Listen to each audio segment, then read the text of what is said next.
Hi, my name is Pastor Hal York, and welcome to Truth in the Trenches. Today we're going to be in Proverbs chapter 21, verse 22. A wise man scales the city of the mighty and brings down the stronghold in which they trust. The city of the mighty, you can kind of picture it in your mind, can't you? Surrounded by walls, well-fortified walls, high walls. Often such cities were sitting on a hill, making it easier to defend. They could see the enemy coming from every direction. It's very intimidating, very daunting. You can be a long ways away and see the city, but they sitting up on a hill can also see you as well. So it's very intimidating. The imagery suggests the wise are outnumbered, their enemy is well fortified, and they are trained fighters. Now, one would think to even consider scaling such a city would be a fool's errand. It would be hard to consider one wise who would attempt or even contemplate such a thing. But the wise man is not going to attack the warriors of the city head to head or face to face. That would be foolish. A wise man is one, remember, a wise man is one who fears God, who knows God, who walks with God, obeys God, and trusts God. A wise man scales the city of the mighty, not guided by his own wisdom, not motivated by his own interest, not driven by his own ambition or seeking revenge. No, those things can lead to foolish decisions. But the wise man scales the city of the mighty, guided and directed by God and God's word. The humble goes up and brings down the proud and the arrogant. The wise man is humble. The wise man scales or goes up and brings down. The humble goes up and brings down the proud and the arrogant. A wise man is full of strength, and a man of knowledge enhances his might, for by wise guidance you can wage your war. And in abundance of counselors there's victory. It's what Proverbs 24, 5-6 says. This is what we see being played out in our verse today. A wise man goes up not to fight the whole army by himself, but to bring down the stronghold in which they trust.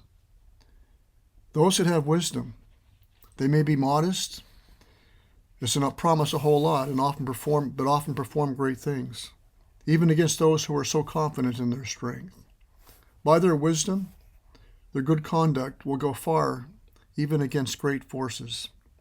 And strategies, well managed, may effectually scale the city of the mighty and cast down the strength it had in such a confidence. When the stronghold that is trusted is destroyed, the will to fight is gone. You remember the conversation between Rahab and the two spies who wanted to spy out the land in Joshua? She tells the spies, as soon as we heard it, our hearts melted, and there was no spirit left in any man because of you. For the Lord your God, he is God in the heavens and above, and on the earth beneath. Later on in chapter 5, we see a similar thing. As soon as all the kings of the Amorites who were beyond the Jordan to the west and all the kings of Canaanites who were by the sea heard that the Lord had dried up the waters of Jordan for the people of Israel until they had crossed over, their hearts melted, and there was no longer any spirit in them because of the people of Israel. Joshua 5:1.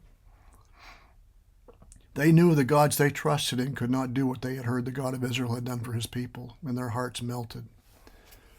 Earthly wisdom amounts to nothing when it comes face to face with the wisdom and the power of God. Remember the story of David and Goliath?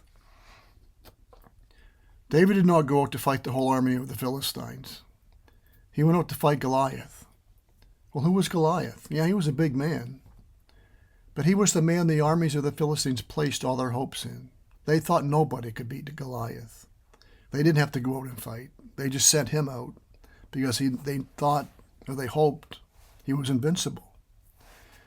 And when David defeated Goliath, he scaled the city of the mighty and brought down the stronghold in which they trusted. And what did they do? They fled.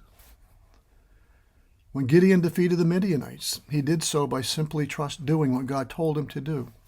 Follow my orders. And when he finished it, when all the dust had settled, Gideon was left with 300 men to face an army of 100,000 trained warriors. But one day he made his way into the camp of the Midianites shortly before they were going to go to war against them or deal with them.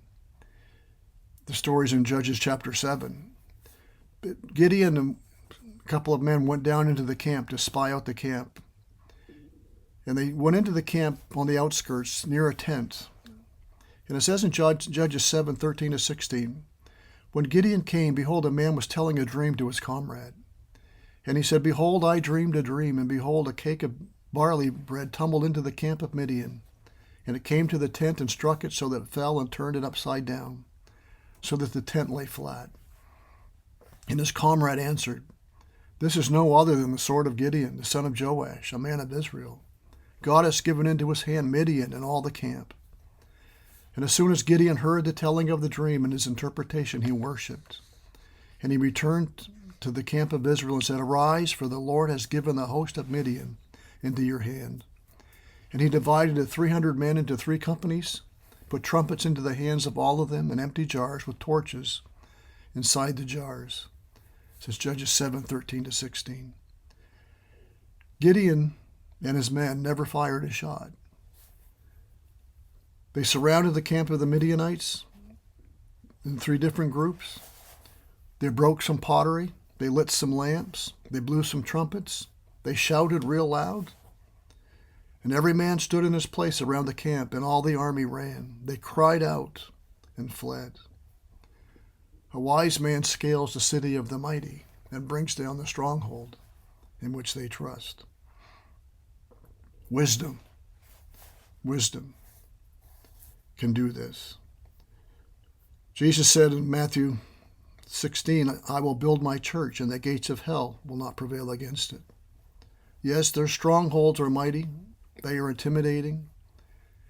But they will not prevail against the Lord of hosts, against the saints clothed in the armor of God. That in which they trust will be brought to nothing. And we see this carried out, I think, quite clearly. If you want a graphic description of what the world trusts in and believes in coming to nothing, read Revelation 6-19 of what's going to happen in the tribulation period. Their whole world comes crashing down around them. Their ideologies, their gods in which they trust, are one day going to be brought to nothing by the King of Kings and the Lord of Lords, who's going to punish this world and demonstrate his wrath in a way that's never been shown before in Revelation, in the Great Tribulation. Paul said in Romans 8, who shall separate us from the love of Christ? Shall tribulation or distress or persecution, famine, nakedness, danger, or sword? As it is written, for your sake we are being killed all the day long. We are regarded as sheep to be slaughtered. No, in all these things we are more than conquerors through him who loved us. He says earlier in that chapter, verse 32, I believe it is, if God is for us, who can be against us? Paul says in 2 Corinthians 10, for though we walk in the flesh, we do not war according to the flesh. For the weapons of our warfare are not of the flesh, but divinely powerful, for the destruction or the pulling down of strongholds or fortresses. We are destroying speculations and every lofty thing raised up against the knowledge of God, and we are taking every thought captive to the obedience of Christ, for we are ready to punish all disobedience whenever your obedience is complete.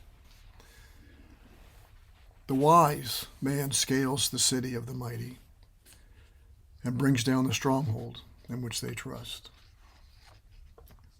A wise man is full of strength, and a man of knowledge enhances his might. For by wise guidance you can wage your war, and in abundance of counselors there's victory. Never underestimate the power of wisdom as we live our lives to the glory of God and the good of others in the trenches of life. We need to be wise, but the beginning of wisdom is the fear of the Lord. And I trust you are walking in such wisdom. Do not be intimidated by the stronghold or the city of the mighty, but follow the Lord, and he will guide you, and he will give us victory. We are called overcomers because he always leads us in victory. The victory is not a victory of physical might, but of spiritual strength and wisdom lived out through the power of God and the Spirit of God working in us through his word. So may these truths guide us and guard us in the trenches of life, which we seek to live our lives for the glory of God and the good of others. May God bless.